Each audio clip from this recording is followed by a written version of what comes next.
हमारी अधूरी कहानी हमारी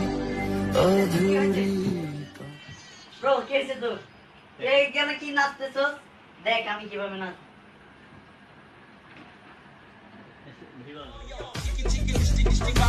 বড় বড় কেজি আর ছোট পায়জামা মাথা দিয়ে